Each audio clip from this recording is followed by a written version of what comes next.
Peugeot owner Stellantis predicts a $2.7 billion loss in the first half of 2025. Stellantis expecting a net loss of 2.3 billion euros in the first half. Stellantis, the parent company of Jeep, Chrysler, and Dodge, has just reported a massive financial blow, a 2.3 billion euros loss in the first half of 2025. A significant part of this loss, around 300 million euros, is directly tied to the 25% import tariff imposed by the Trump administration on foreign-made vehicles and auto parts. This sudden policy shift disrupted Stellantis' production plans across North America, especially at their Canada and Mexico plants, and led to a 25% drop in shipments in the region. In today's video, we're going to break down exactly how this loss happened, why it matters, and what it tells us about the future of global auto trade.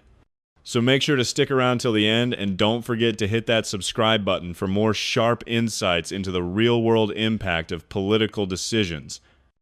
Stellantis, the parent company of Jeep, Chrysler, Dodge, and several other major auto brands, reported a staggering 2.3 billion euros loss in the first half of 2025. This came as a shock to the global auto industry, especially since just a year ago, the company had posted a profit of 5.6 billion euros for the same period. The sudden reversal wasn't due to poor sales alone. The key reason was the new 25% import tariff imposed by the Trump administration on foreign manufactured vehicles and auto parts, particularly those coming in from Mexico and Canada. These regions are central to Stellantis' supply chain, and the tariffs instantly disrupted production economics. As soon as the tariffs were implemented, Stellantis saw a sharp 25% drop in vehicle shipments across North America. The company heavily relies on importing vehicle components from Canada and Mexico for final assembly in the US, and the extra import cost made the pricing uncompetitive. As a result, several manufacturing facilities had to pause or scale back operations, especially in Canada and northern Mexico, where production costs no longer made sense under the new duty structure. This led to inventory delays, dealership shortages, and a slowdown in regional market performance. But that wasn't the only hit. Stellantis also booked an additional 3.3 billion euros in restructuring and cancellation costs. Several of their future-facing programs, including hydrogen-based vehicle platforms and next-generation emission-compliant engines, were either canceled or suspended due to the financial pressure created by regulatory instability. The company said that the Trump administration's policy unpredictability made it nearly impossible to plan long-term product pipelines. Development budgets were slashed, entire innovation teams were reassigned, and capital projects were put on indefinite hold.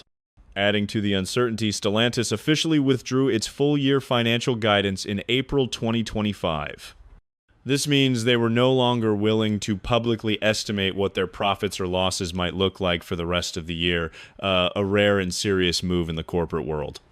The financial environment had become too volatile to model due to tariffs, disrupted supply chains, and political friction in key trade corridors. The company's total revenue also declined.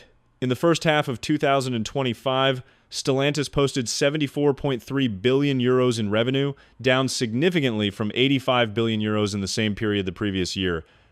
This 10.7 billion euros gap wasn't just about fewer car sales. It reflected the cost drag of reworking logistics, paying new tariffs, halting key projects, and losing market share to non-affected competitors.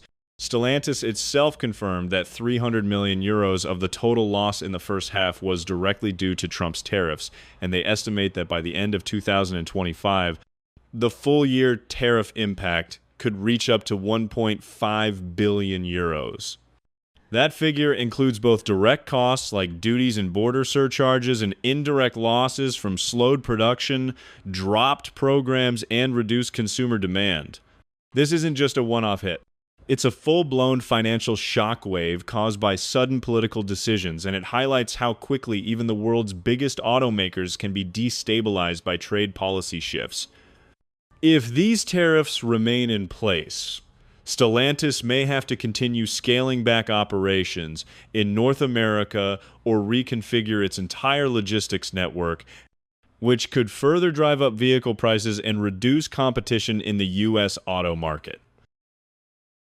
What happened with Stellantis isn't just about one company taking a hit. It's a clear warning of how sudden political decisions can shake even the biggest players in the global economy. A single policy shift, like a 25% import tariff, triggered billions in losses, paused factory lines, canceled future tech projects, and forced one of the world's top automakers into damage control.